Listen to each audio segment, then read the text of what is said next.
घर में जब हम बच्चों से बात करते हैं तो सीधे, सरल और अच्छे शब्दों का प्रयोग करते हैं। जब हम बड़ों से बात करते हैं तो आदर सूचक शब्दों का प्रयोग करते हैं।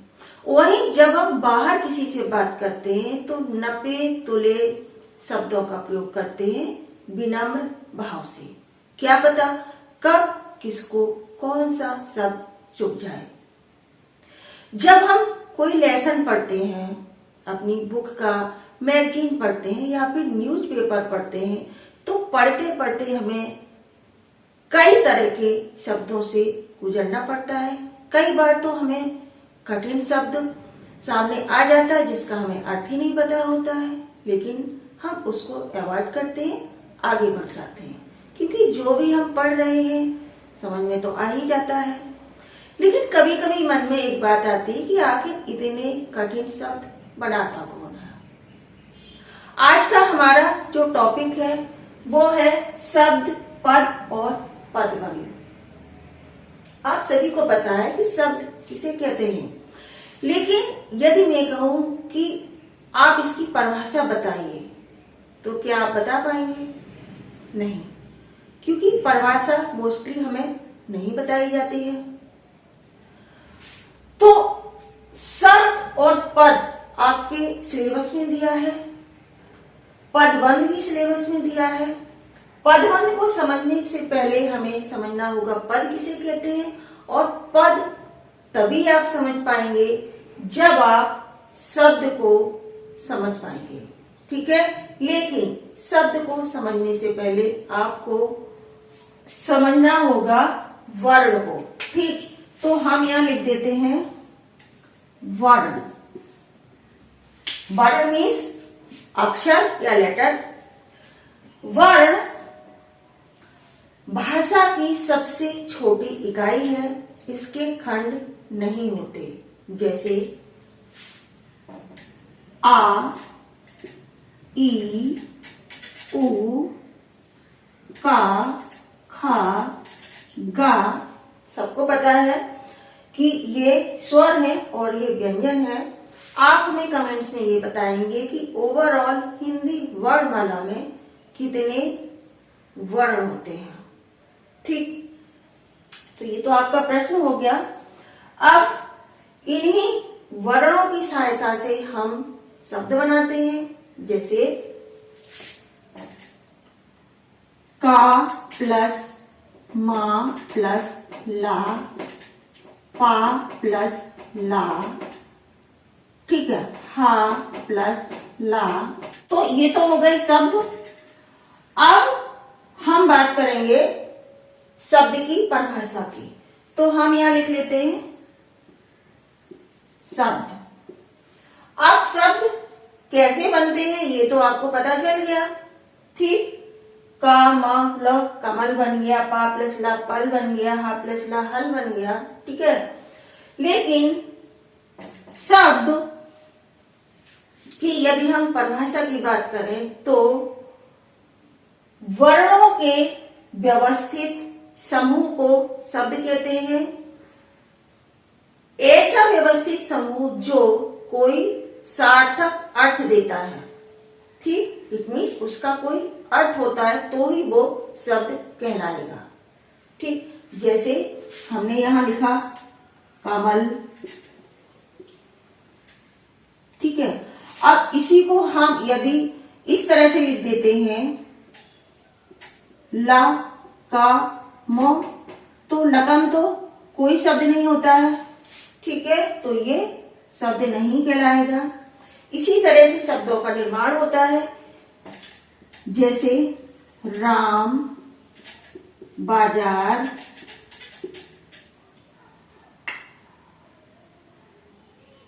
तालाब,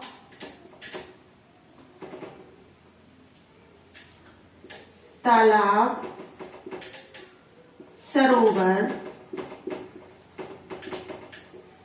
ठीक है, तो इस तरह से ये शब्द हैं। ये शब्द पूरी तरह से स्वतंत्र होते हैं, किसी के बंधन में नहीं होते हैं। तो शब्द की परिभाषा क्या निकल कर आई कि वर्णों के व्यवस्थित सार्थक समूह को हम शब्द कहेंगे और ये शब्द स्वतंत्र होते हैं। ठीक, तो शब्द तो आपने समझ लिया किसे कहते हैं। तरह तरह के शब्द आपने अभी तक पढ़े भी हैं, विलोम शब्द, पर्यायवाची शब्द, तत्सम शब्द, तद्भव शब्द, सरल शब्द, कठिन शब्द, इसके अलावा संज्ञा शब्द, क्रिया शब्द, विशेषण शब्द, ना जाने कितने तरह के शब्द। आखिर इन शब्दों से ही तो शब्दकोश बना है। ठीक, और इन शब्दों से ही हिंदी व्याकरण में जो आपके पेपर में प्रश्न बनते हैं, आधा पेपर तो इन शब्दों से ही भरा होता है। ठीक, तरह तरह के शब्द आपसे पूछे जाते हैं। ठीक है, तो ये हो गए शब्द। अब तीसरे नंबर पर आता है पद। तो हम यहाँ पद लिख लेते हैं। वैसे तो ये भी एक शब्द है, लेकिन व्याकरण की दृष्टि से यदि हम देखें तो ये व्याकरण का एक टॉपिक है जो अभी आपके कोर्स में है। तो पद की परिभाषा की यदि हम बात करें तो जब इन शब्दों का प्रयोग हम किसी वाक्य में करते हैं, ठीक, तो ये शब्द अपनी स्वतंत्रता खत्म कर देते हैं। क्या बन जाते हैं? पद बन जाते हैं। इट मीन्स जब हम किसी शब्द का प्रयोग किसी वाक्य में करते हैं तब वे शब्द पद कहलाते हैं। ठीक, जैसे राम बाजार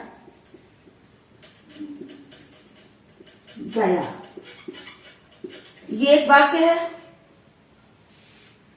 सब्जेक्ट ऑब्जेक्ट प्लस वर्ब वाक्य बनता है इनसे। ठीक है, तो अब हमने यहाँ अंडरलाइन करके पूछा कि राम शब्द है या पद है। सेम इसी तरह से प्रश्न पूछा जाता है तो आप कहेंगे ये पद है, क्योंकि अब हमने राम को यहाँ से उठा करके संज्ञा का रूप दे दिया, इसमें हमने कर्ता का रूप दे दिया, इट मीन्स सब्जेक्ट बन गया। तो अब इसकी स्वतंत्रता खत्म हो गई, इसने एक नया रूप ग्रहण कर लिया, तो अब हम इसे कहेंगे पद। ठीक, उसी तरह से यदि हम ये कहें कि यहाँ सरोवर है, ये कमल है, ये ठीक है, खिल है, ये इसमें कमल क्या है?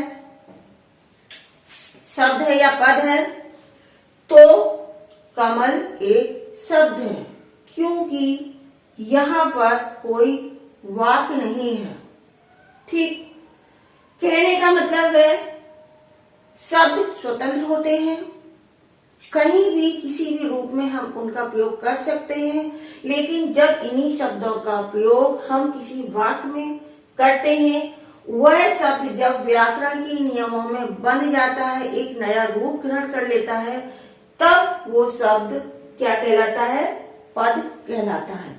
एक उदाहरण और ले लेते हैं। मोहन सोता है, छोटा सा वाक्य है पर ये अर्थपूर्ण वाक्य है कि मोहन सोता है या मोहन सो रहा है। यहाँ हमने मोहन एक सब्जेक्ट है, पूछ लिया मोहन क्या है, तो मोहन भी एक पद है। ठीक है, तो सेम इसी तरह से छोटे छोटे वाक्य ही पूछे जाते हैं, बहुत बड़ा वाक्य नहीं आता है। सिर्फ आपसे प्रश्न किया जाता है, यदि आपको इसका बेसिक कॉन्सेप्ट क्लियर है तो ही आप इन प्रश्नों के उत्तर दे सकते हैं। एक तो वर्ण की परिभाषा आती है, दूसरा शब्द की परिभाषा आती है, तीसरा शब्द और पद में क्या अंतर होता है ये पूछा जाता है। नीचे एग्जाम्पल्स दिए जाते हैं और उनसे आपको प्रश्न पूछा जाता है। अच्छा, इन दोनों में शब्द में और पद में क्या अंतर है, इसे हम एक छोटे से उदाहरण के द्वारा समझ सकते हैं। मान लीजिए कि हमने बगीचे में से तरह तरह के फूलों को चुना या तोड़ा। हर फूल की अपनी एक अलग विशेषता है, कोई फूल आकार में छोटा है, कोई बड़ा है, उनके रंगों में भी भिन्नता है, उनके आकर्षण में भी भिन्नता है, उनकी खुशबू में भी भिन्नता है, ठीक। लेकिन जब उन्हीं फूलों को हमने धागे में पिरो दिया, इट मीन्स हमने माला बना ली, तो उन फूलों ने एक नया आकार ग्रहण कर लिया, ठीक है, एक नया रूप ग्रहण कर लिया माला के रूप में, ठीक है। तो उनकी जो स्वतंत्रता थी वो खत्म हो गई। अब माला में से तो तोड़ के कोई फूल ले नहीं सकता है, ठीक है, यदि तोड़ेगा तो माला टूट जाएगी। सेम उसी तरह से ये शब्द होते हैं, बिखरे रहते हैं, तरह तरह के होते हैं, हर शब्द की एक अपनी अलग विशेषता होती है, अलग अर्थ होता है।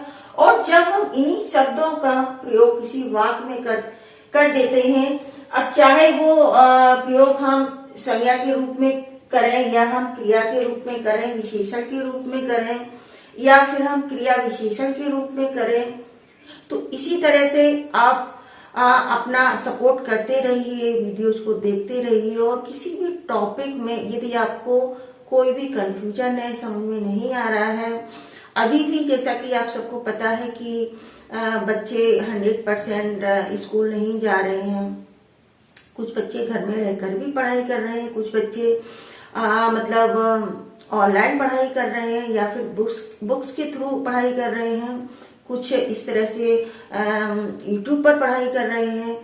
तो ज्ञान तो आखिर ज्ञान है, आपको जैसे जहां जिस मात्रा में भी आपको जितना भी नॉलेज यदि आपको मिलता है उसे आपको प्राप्त करना चाहिए, ऐसा मैं मानती हूँ।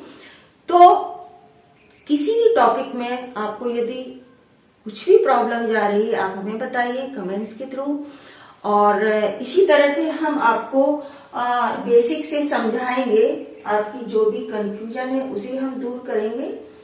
तो ठीक, वीडियो आपको कैसा लगा ये भी बताइए। Thanks for watching.